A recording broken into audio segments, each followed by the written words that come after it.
in Washington State. And so I appreciate having the opportunity to come back and be with you guys and share some love not only to you all but to the caregivers that are watching today. So thank you for that. Uh, so as Christina said, my name is Elizabeth-Leigh Bradley. Oh, I need to, if someone could make me a co-host so I could share, that would be awesome. My name is Elizabeth-Leigh Bradley, and I am a licensed marriage and family therapist, but I'm also a family caregiver. I've been caring for my family for over 15 years in various capacities, ranging from mental health to substance abuse and more recently age-related medical care. And it was through my own experience where I had to pretty much abandon my life as it was and almost start from scratch that I created holistic health and wellness for everyday caregivers. And today, what I'm going to be bringing you, let me see if I can, oh, yay, I can share. Excellent. Uh, Today, I'm going to be bringing you a presentation that I have titled From Self-Care to Balance Care. And I've utilized the word balance care. I've created a system that I've called the balance care system because from not only my own experience, but I spent a year talking to caregivers all across the country and internationally. And initially, it was kind of for my own self needs. I needed to know I wasn't the only one who was having difficulty making this transition. And I was excited, if that's the right word, I guess, excited to learn that I wasn't the only one, although kind of astonished that I wasn't the only one. So I was relieved to know that I wasn't doing anything wrong, that this is a difficult transition to make in life. In fact, new psychologists are actually putting their research out there and looking to make caregiving an entire life stage development. So that's going to be coming. I actually predicted that about 5 years ago, but I'm glad people are bringing that to the forefront.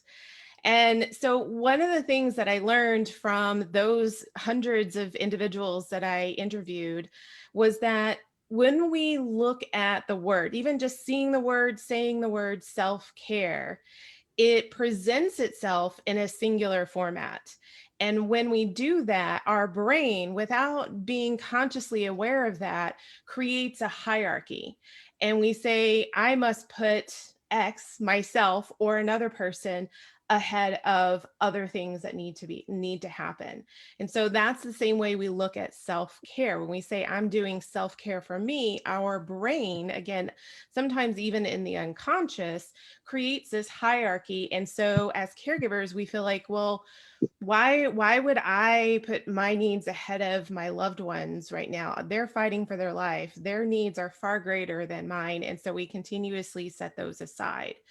What I'm trying to do is introduce the concept of balance care and say, let's try to rid ourselves of this hierarchy and create care that has the same priority. So we are prioritizing normally and naturally, it's something innate inside of us caregivers to do what has to be done for our loved ones. So let's keep that priority. Let's just also raise our self-care to the same level, not higher and not lower, just at the same level. And how do we make those adjustments? So that's what I hope to introduce to you all today.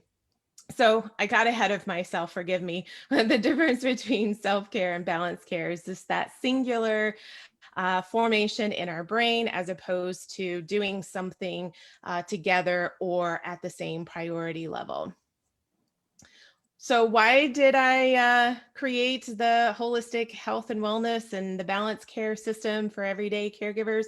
Well, these are just a few of the health statistics that are out there. And if we look at this, right, let me move this around on my screen. 21% caregivers have a 21% greater rate of chronic conditions, including heart attack and disease, cancer, diabetes, and other serious illness. We're at two times, excuse me, female caregivers are at two times greater risk of developing heart disease when they're caring for a loved one at least 9 hours a month. That's only 9 hours a month. We automatically increase our likelihood of developing heart disease after that amount of time. 30% of caregivers, and I know this is going to be a hard statistic to hear, so kind of brace yourself, but 30% of caregivers who are caring for a loved one with Alzheimer's have a 30% greater chance of dying either before or within 5 years of their loved one passing. And that's all due to stress related illnesses. Nearly 1 in 4 caregivers, and this was done in the 2020 State of Caregiving report, nearly 1 in 4 caregivers report their own health as fair to poor.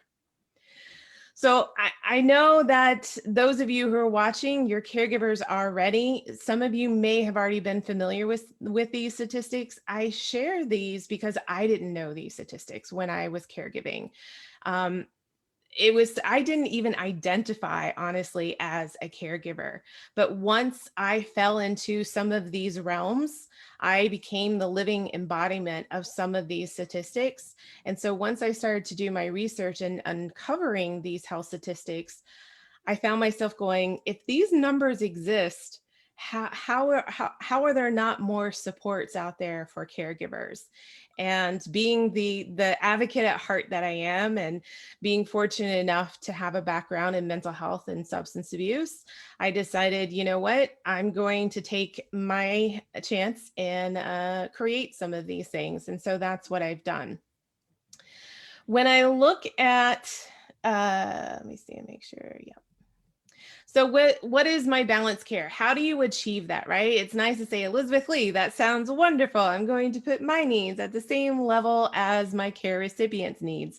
If I had a moment in time to actually do that or figure that out, I would be happy to do that. And of course, I know that you would. So part of my balanced care system is in 5 stages. And the first stage is assessing your current situation. So you see here, I ask you to ask yourself, am I taking care of myself as well as my loved one? But then the key is not in just the answer. The key is really listening to the words that you use in your answer, because that's going to tell you everything. For example, many times my clients have come to me, my caregivers that I work with have come to me and they said, I know what to do, I just need to do it, right? And or they'll say something like, if I had the time, I don't have anybody to watch my loved one to go out and do these kinds of things. Or they'll say, I just don't have the resources to do that at this time. The first 2 responses, believe it or not, those are trauma related reactions to your current situation, right? When you break down, I don't have, I know what to do, I just need to do it. There's a psychological phenomenon called the G.I. Joe fallacy. And the G.I. Joe fallacy tells us that when we know something, that doesn't actually increase our likelihood of engaging in whatever it is that we know we need to do. Having the knowledge is one thing, but putting action to that requires a different level of commitment. And this is the trauma. When we can't get to that next stage, and think about it in your own lives, those times when you've been able to take that next step and not only know what you need to do, but actually do it, you've been in a pretty homeostatic status in your environment. When we use words like, I know what to do, I just need to do it, but we can't actually get there, that's typically because in our environment, in our surroundings, in that moment, we are in trauma and we're not figuring out how to get through that trauma. We're trying to skip that. And maybe it's because it's not in our conscious awareness, but we're trying to work our way around that, but that block is so big. Same thing with the when we say things like, I don't have anybody to take care of my loved one to go out and do these things. That is a very real reality. Don't get me wrong. I 100%, particularly right now in the pandemic, right? Respite is really hard to find. And this is by no means trying to blame the caregiver. What I'm saying is really listen to what your words are saying and what your current situation is saying, right? Because if we had the resources, if we had the availability of someone to help us and give us some relief during our caregiving responsibilities, we would likely move forward and do things like we once did, right? But before we even got there, we're talking about grief. I don't know about you, but if I had the support that I was looking for while my mom was recovering from major surgery, I probably would have slept. I probably would have locked myself in a hotel room or my bedroom or somewhere and just slept, right? And you may find yourself exhausted a little bit more right now. You may find yourself desiring more sleep right now. And the reason for that is because it's a trauma response. We are currently, everybody in the United States is currently exposed to a prolonged trauma right now. But caregivers have double that because not only are we in a pandemic, we're in a pandemic with some pretty fragile people that we love dearly. So how do we move through that trauma? That's your first step, is assessing the situation. Are you addressing trauma? Are you working through grief? Are you doing both? Because if we don't address those in our self-care actions, which we'll get to in a bit, then we're not actually going to be able to enjoy or reap the benefits of even the smaller self-care steps that we're able to do. So that's the first stage in the process of creating balanced care, really understanding where you are in your current situation. Second, assess your current strengths. There's a wonderful website called, not called, but it's the VIA Character Strengths website. And I believe it's just viacharacter.org. You can take a free character strengths assessment, and there's about 24 character strengths that get ranked for you. And this is an assessment that is not the end all be all assessment, right? These aren't your only top 5 character strengths that you will ever have in your lifespan. It's a picture, a snapshot of where you are in this moment, because we all have a wide variety of strengths that we rely on at different points in our life.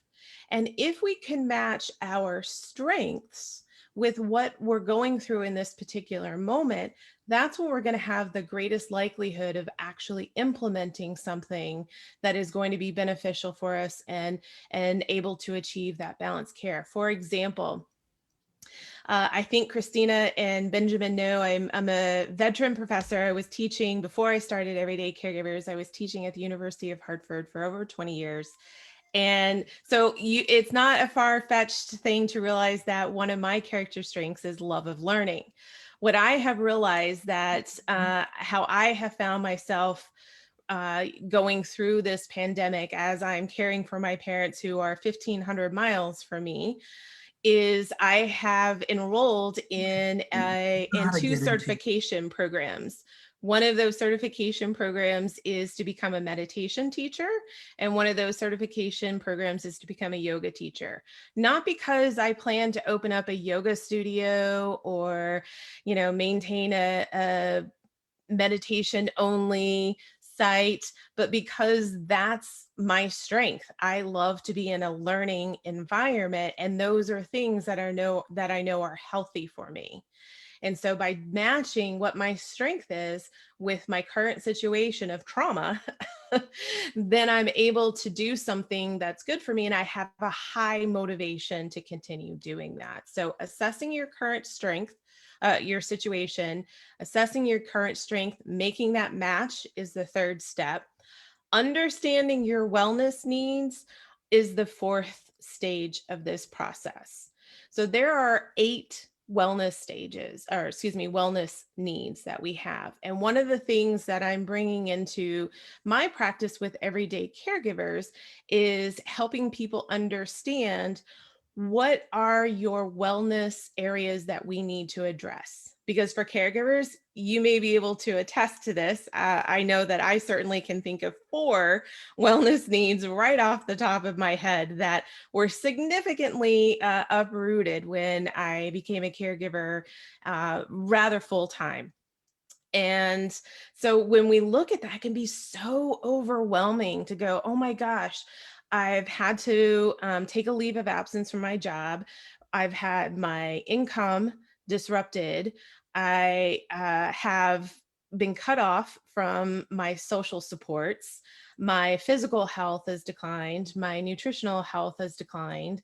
My emotional health has declined. That's 6 right there, right? It can be overwhelming to think, oh my gosh, where do I even begin to address all of that? There's only 2 that I didn't name that were personally affected in my life that I could think of at that moment that I realized I was in trouble as a caregiver.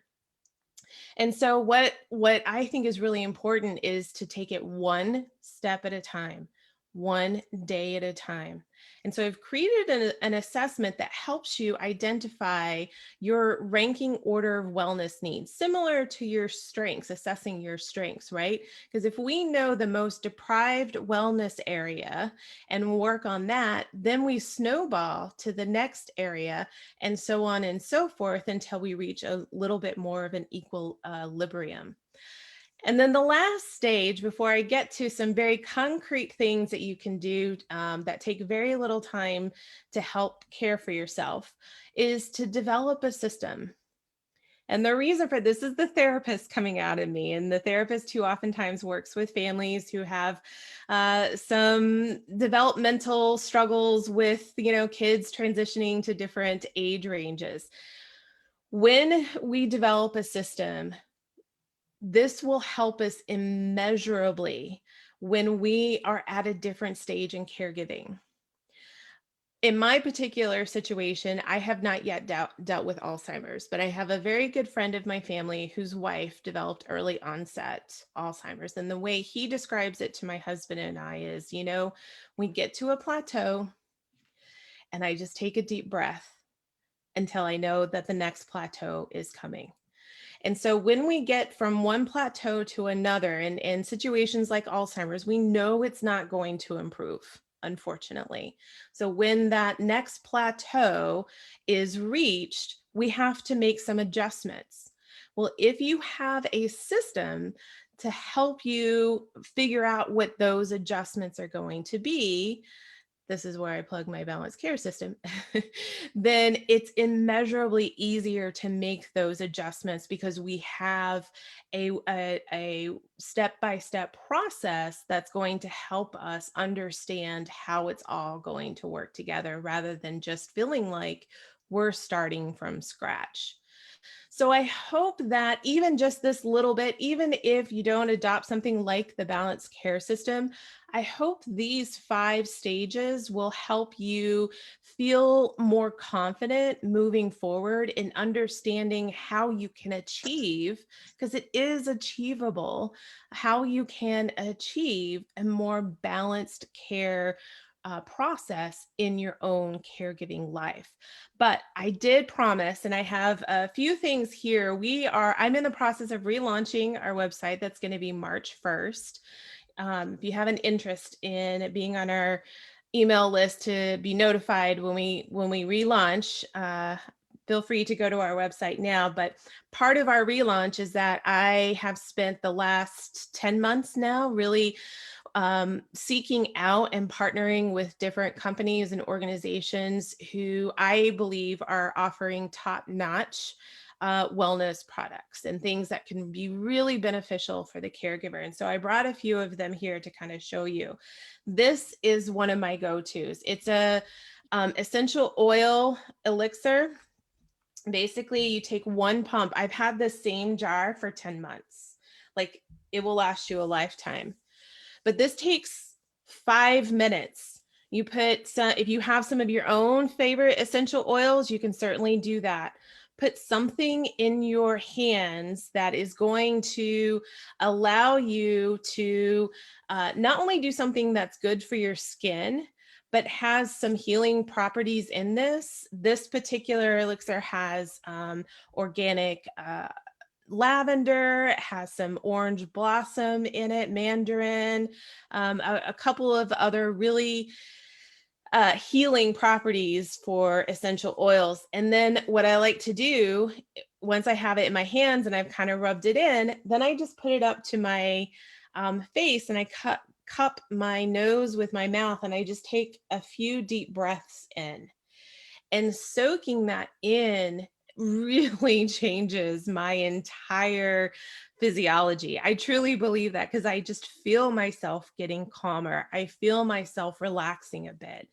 And interesting side note, if you have some essential oils and you're using them with, say, not only yourself, but your care recipient, one of the best places to use these is your feet. It absorbs in more quickly when you put this on your feet. The other thing that I brought, and forgive me, I took it literally out of my bathroom, is soap. This one is from Whisper Hill. It's again natural olive oil soap, and the reason why I tell people about this is because it is a soap that has some really comforting. The olive oil in it makes it something that is really soothing when you use it. And I tell people, while you are going ahead and singing happy birthday twice to make sure you're getting the proper cleaning ritual down, say to yourself, I am doing this for me. One of the things that we don't do often enough is we don't talk to ourselves. And when we talk to ourselves, when we communicate and say, I am doing this because it's healthy for me, it's something that is good for my body, it's something that's good for my mental health, it's something that's good for my heart, whatever it may be. I'm just happening to use washing your hands with something that's soothing, but it could be trying a new healthy recipe that you have. When we say those things to our brain, we are creating what's called a feedback loop. And because we are taking in stimuli through our eyes, we're giving information to our brain that says, this is good for me. When we reinforce that with our words and create another input using our auditory senses, we are reinforcing that message to our brain, and it's further making that message stick, that's saying, this is good for me. So I'm going to feel good about doing this. A couple other things, as a therapist, you can imagine I'm going to pull out a therapy tool. This is therapy dough. And it's something that I pull out every so often and I just play with in my hands.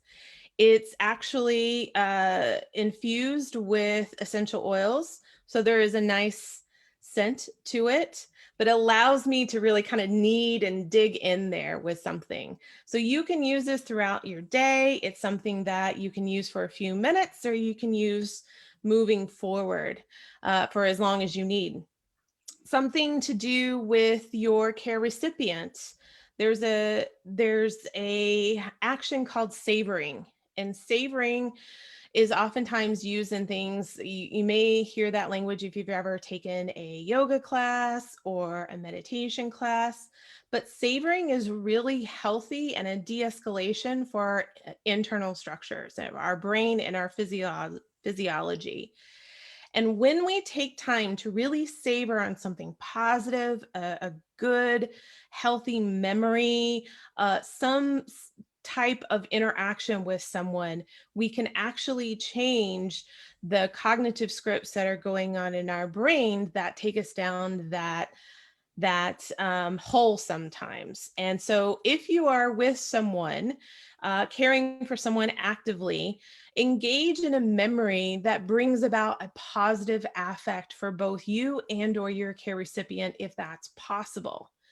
bring out pictures to further enhance the details of those memories. And even if you're caring for someone who has difficulty with memory, oftentimes they will create their own memories. Allow that memory to flourish. That is something that is maybe perhaps positive for them. And see if you can allow yourself to go with that, because the amount of time that you're savoring an old accurate memory, or a memory that maybe not so accurate but is positive and healthy and comforting, can really help our internal structures and the cognitive restructuring of our thoughts. A couple of things.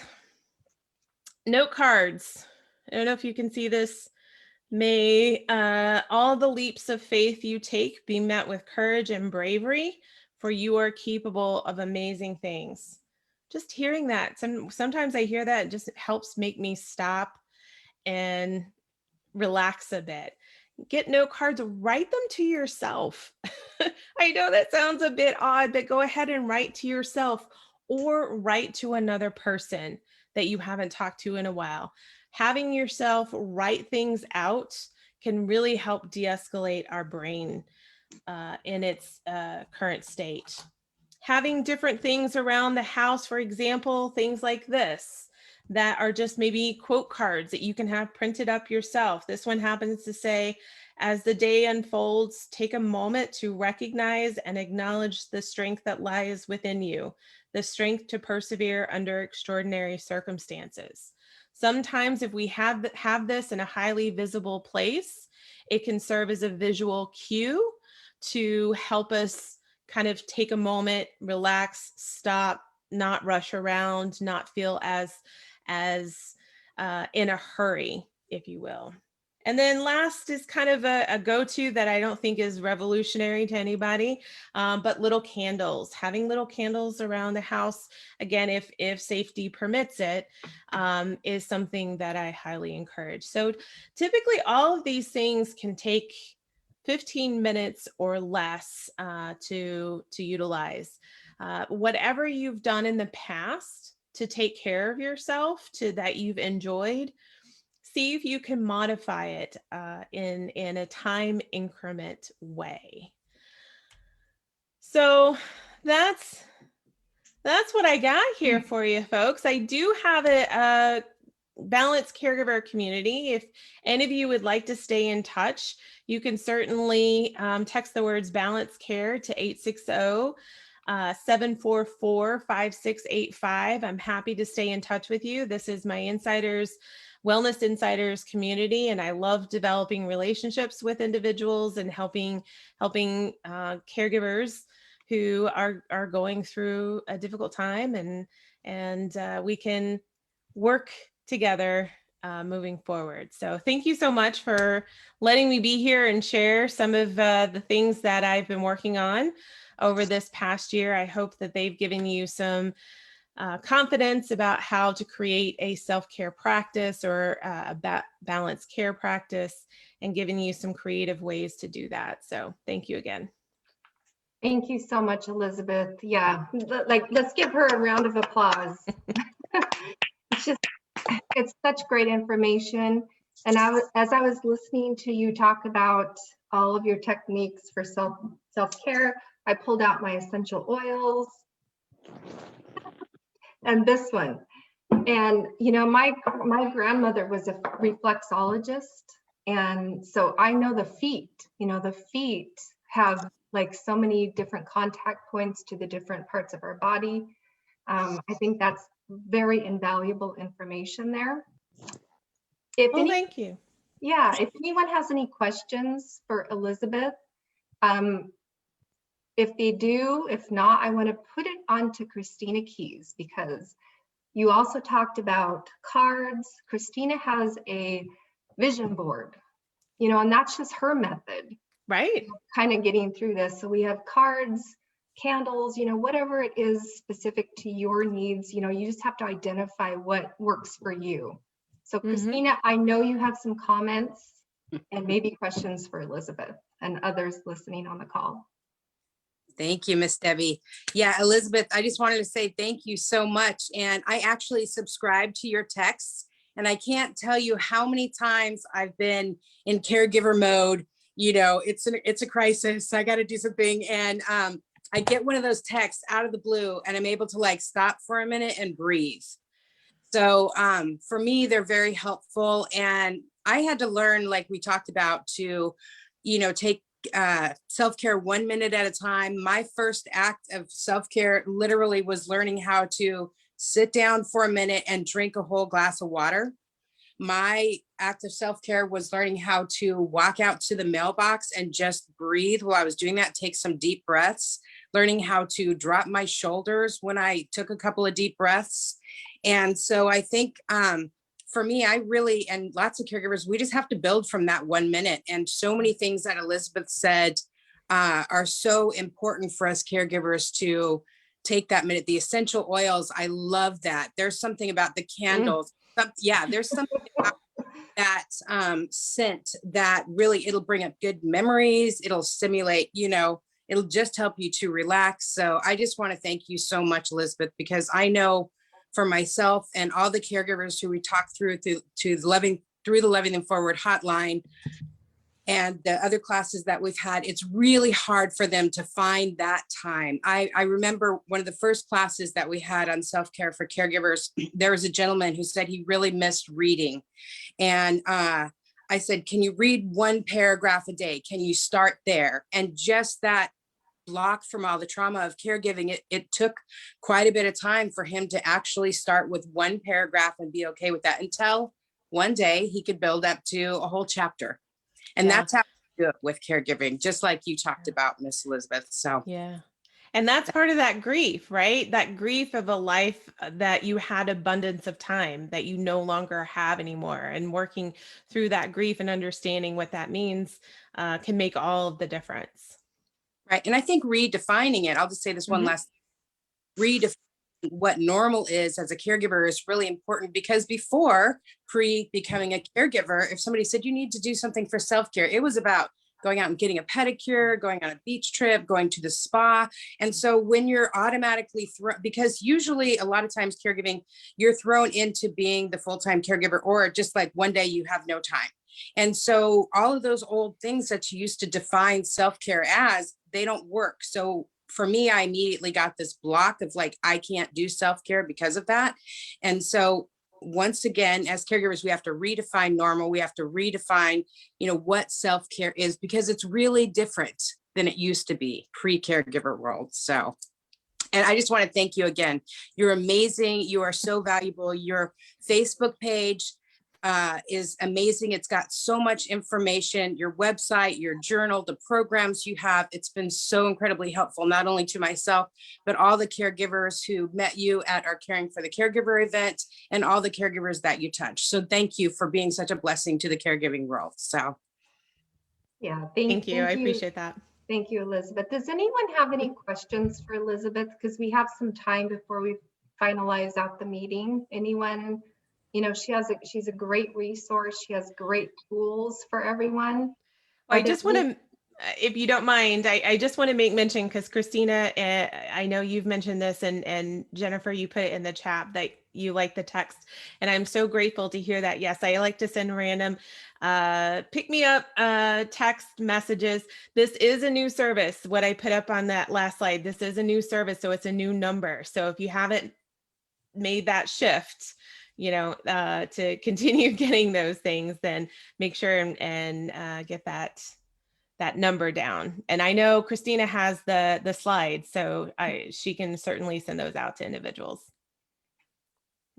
Yeah, most definitely we'll do that. Yeah. Any questions specifically for Elizabeth? I think Dick, you have Oh, one? Dick has one. I was curious about the statistics you were showing on the front end of the picture regarding men and women, because men make up a large share of caregiving, kind of under the radar. So when we're talking about heart, mental health, real health issues, where do those stats fit? Are they mostly about women? There was the one statistic that was specific to women, and you're right. And there are a lot more men than even I realized initially, going back. It's about a 60-40 split, with 60% female, 40% female caregivers. There was that one statistic that was out there known about female caregivers specifically in heart disease, but all the others were male and female participants within studies. Right. Yeah. Yes, And they were something done. Oh, go ahead. I'm sorry. something I learned a long time ago, I forget where it came from, but the gentleman that had the training seminar said that there's 3 types of vacations you can take. One's a minute vacation every day where you just do something for you, whether it's breathing, smelling, the tactile stuff. Mm-hmm. And he said, take 1 day a week for you. And then he said, take 1 weekend a month for you. Now, for a lot of people, they're going to say, well, I can't do that. And that gets back to time management. I've been through tons of time management things. I finally came up with my own version of time management. It's very simple, that you do the things that are most important to you at that given moment. That's time management. So whatever you choose to do with your time at that given moment is what you're going to do. So helping coach people about it's okay to take time. It's kind of like coaching employees to take vacation time. You know what I mean? It's very difficult in the corporate world to get a lot of people to take time off for all kinds of reasons. But we need to do the same thing with caregivers. It's okay to take care of you. Mm-hmm. Giving that permission to say, yes, this is something that's important for sure. Yes. Thank you so much. I did want to say thank you so much, Dick. I did want to say there is a lot of emphasis on women being the caregivers, but there's so much more information coming out about men and caregiver roles. And actually, if you have a moment, Caring Across Generations, their Facebook page, they're actually doing a 5-part series highlighting men and their caregiver stories. And I believe that's starting on the 19th National Caregiver Day. So if you want to find out a little bit more, and really if you're a male caregiver and you want to find some people you can relate to, you can go there and watch that 5-part series. And it's all about men and their caregiving journeys, and it's wonderful. It's wonderful. Send that out with email through me.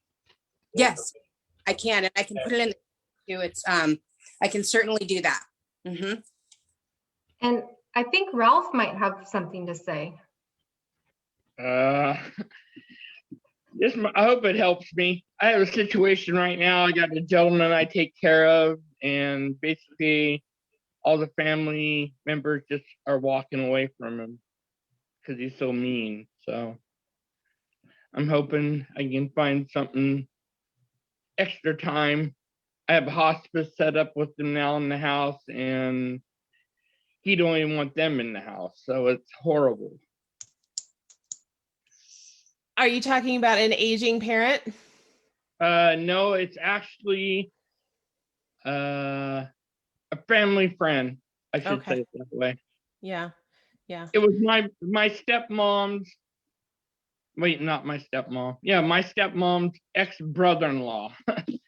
I'm taking care of his brother, Wow. Tony's brother, and I've been doing it now for like 2 years and 3 months. He has stage 4 cancer, and everyone even the doctors and nurses that come over, they just don't want to be. I mean, he just runs them out. Wow. But not really runs them out. He just gets very. His ways. Go ahead. He handles his anxiety and by doing a outlash. Yes, bad. Yeah, that's tough. That is not easy to handle. And I encourage you to look at what your boundaries are, right? And make them known. The hard part with that is following through with that, right? That's the really hard part to do that. But it's okay for you to have boundaries. It's okay for you to establish new boundaries that are about protecting yourself as well. Mm-hmm. And when someone's in that last period, Ralph, it's very important to take your self-care and try to piece together those 1 minutes at a time as much as you can, because sometimes that's all you're going to have. So try to piece together as many as those times that you can, like we talked about, either reading something that is motivational, that's a card, or drinking some water, or taking those deep breaths, because what you're walking through is a tough situation. And we definitely are thinking about you while you're walking through that. So, and of course, you can reach out to Loving Them Forward at any time too. So. I Yeah. think Carol wanted to say something. We're going to have to finish up, close out here in the next 10 minutes, but Carol, you raised your hand. Well, I just wanted to say that what I do is my day starts with a smile and ends with a smile with my daughter. And that makes my day, but my day is crazy all day, every day. And what I do is I'll sit down and I give myself 5 minutes to read the chicken soup books, because they're short. They give you a positive attitude when you're done, and it helps me through the day. Or else I'll do like Amazing Grace books that give you a biblical avenue too, and those help me a lot. And it kind of gives me an inner peace for like that 5-10 minutes to go on. So those are real good resource books that I've found that work for me. Yeah, thank you, Carol. That's what I love about these types of meetings and these forums, is everyone can contribute their own personal experience. And what works for one person might not work for another, but we can share ideas and just help each other out. And it's a good thing all the way around. We're all learning. We're all taking it one day at a time, whether you're the caregiver or know someone who is a caregiver, it affects us all in some way.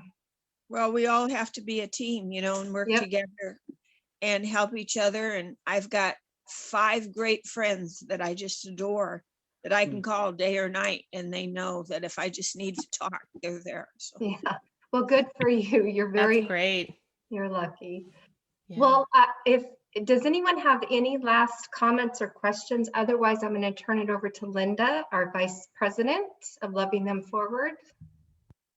As long as you put up the website one more time not the website, but the phone number one more time, please.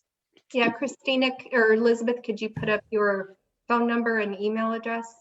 Sure. How about I put that in the chat just so that, in the chat. Yeah, we'll be sending out a follow-up email afterwards too, with the information from Elizabeth and the information on the series for men comparing cross generations.